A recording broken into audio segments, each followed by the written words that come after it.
On Tuesday, Bailey and I decided to do some exploring. We drove down through Cocoa Beach and then headed over to the Brevard Zoo. There were tapirs and parrots and vultures and this bird doing the mannequin challenge. Also, There's a giraffe over there. Hello, giraffe. there were also hungry fish, hungry dinosaur lizards, and this goldfish, which was enormous. Zoos are very strange, but it was fun. Then we went inside this building and it was pretty cool, but oh my gosh, you guys, let's just skip to Wednesday. Space, yes, please, space. Go to space. Wanna go to space?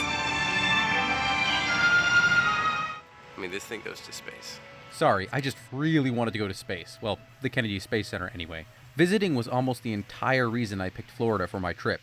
The place was just incredible, and it had the feel of a theme park like Disney, but everywhere I looked, I was reminded that this is both our history and our future.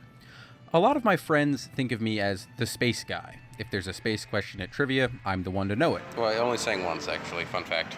I know. I heard that episode. If somebody reads a really cool article about space, I'm the first guy they send it to. However, I'll be the first to admit that I'm not at all an expert on all things space related. I am definitely enthusiastic about it, though. Bailey's gonna land on the moon. Bailey's gonna land on the moon. You land on the moon? In fact, I don't understand how anyone could not be enthusiastic. Cup power. There you go. To me, space exploration is just so incredibly, incredible. Words tend to fail me when I'm talking about the infinite vastness of space. The scale of everything was mind-boggling.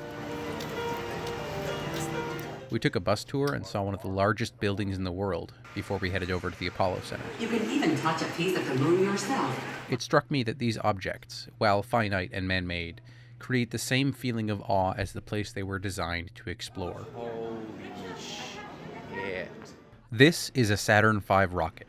Part of it, anyway. There's no way to fit the whole thing in one frame. 15 of these monsters were built, and 13 of them flew. Even the model was huge. This is why I came here, to experience awe. And we saw our planet as our home port in the endless ocean of space. Looking at planet Earth for the first time, seeing the beauty, seeing the finiteness of it, the limits of it, and realizing what a shame it was that people were confronting each other on that planet without realizing what it was doing to the planet. It was a very emotional moment for me. I actually shed a couple of tears. Something totally unexpected for an engineer, fighter pilot to be crying up quietly up there on the moon.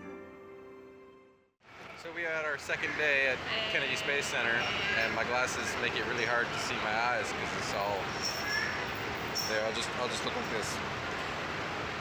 We're pretty good at Florida, we've decided. We're excellent at Florida. You're holding the thing in the wrong hand for a high five. Can you underhand a high five? Florida eggs. Florida eggs. The highlight of our second day at the Space Center was a guided tour of some of the early launch sites and materials dating all the way back to German-built V-2 rockets. We also got a tour of the bunker, still filled with the original equipment used to send Alan Shepard into space. Okay, well sit down and get to actually launch a rocket. I kept thinking about the amazing journeys these early pioneers went on. They launched from a tiny scrap of a planet they had never strayed from. And then they made a leap, a giant one. We, humanity, did come home, and we haven't strayed far since. But I believe, now that we have a taste, we won't stay home forever. Next time, we soak up as much sun as we can before the journey home.